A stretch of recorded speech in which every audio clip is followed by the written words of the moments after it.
बाबा लेने चलियो हमरो अपन नगरी। अपन नगरी हो झारखंड नगरी, अपन नगरी हो देवघर नगरी। बाबा लेने चलियो हमरो अपन नगरी, बाबा लेने चलियो हमरो अपन नगरी। बाबा लेने चलियो हमरो अपन नगरी, हो बाबा लेने चलियो हमरो अपन नगरी। अपन नगरी हो झारखंड नगरी, अपन नगरी हो झारखंड नगरी। आइए चलेंगे शंकर भगवान के चरण में और कहना है क्या कि बाबा लेने चलियो हमरो अपन नगरी, बाबा लेने चलियो हमरो अपन नगरी। अपन नगरी हो झारखंड नगरी, अपन नगरी हो देवघर नगरी। बाबा लेने चलियो हमरो अपन नगरी, बाबा लेने चलियो हमरो अपन नगरी। थोड़ा इनपुट बढ़ाइए, शार्प बढ़ाइए।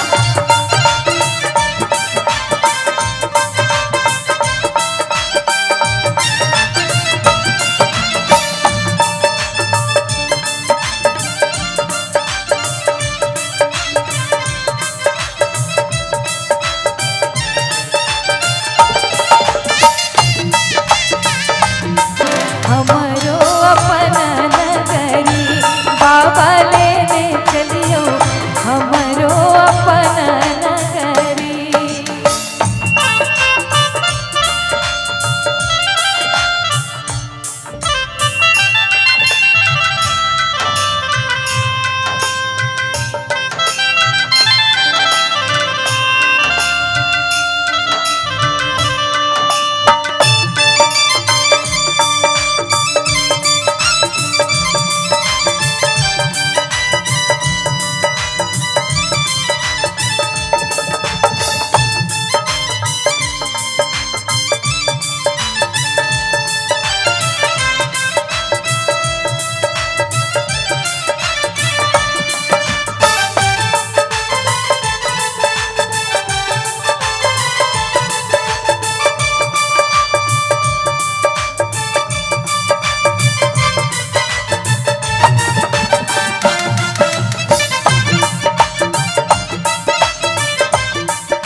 के नगर में बाबा गंगा नहायब,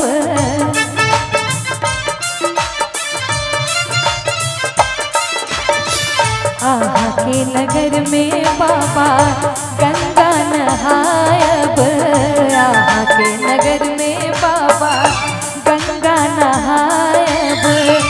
जल भरिया नब भरे गगरी, बाबा जल भरिया नब भरे गगरी। बाबा लेने चलियो हमरो अपन नगरी, बाबा लेने चलियो हमरो अपन नगरी। और एक भाव है, आइए चाहूंगी जितनी भी महिलाएं बैठी हैं पीछे खड़ी हैं, आगे बहुत जगह है, थोड़ा आगे आके बैठ जाएगी तो हम कलाकारों को भी अच्छा लगेगा। सीट खाली है पूरा। और कहना है क्या तेरी मंद मंद मुस्कनिया पे, तेरी मंद मंद मुस्कनिया पे, तेरी मंद मंद मुस्कनिया पे बलिहार राघव जी, बलिहार राघव जी। तेरी मंद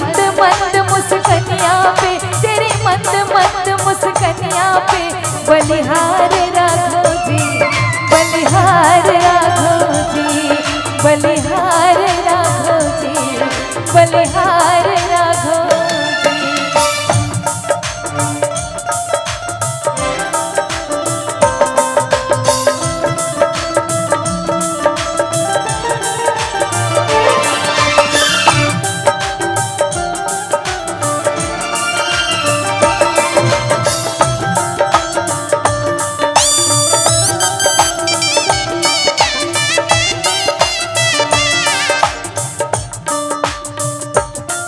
तेरे बाल बड़े घुंघराले जैसे बादल काले काले।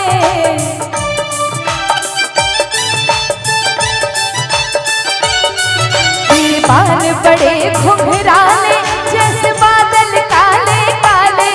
तेरे बाल बड़े घुंघराले जैसे बादल काले काले। तेरे पाँव की पैजनिया पे, तेरे पाँव की पैजनिया पे बलिहार राघव जी, बलिहार राघव जी। तेरे पाँव की पैजनिया पे बलिहार राघव जी, बलिहार राघव जी। तेरी मंद मंद मुस्कनिया पे बलिहार राघव जी, बलिहार राघव जी। तेरी मंद मंद मुस्कनिया पे बलिहार राघव जी, बलिहार राघव जी, बलिहार राघव जी, बलिहार राघव जी, हो बलिहार राघव जी, हो बलिहार राघव जी। आइए, बहुत बहुत धन्यवाद। और अगर पसंद आए हो थोड़ी तालियों का आशीर्वाद चाहूंगी जिनके भी कानों तक आवाज जा रही है। बहुत बहुत धन्यवाद।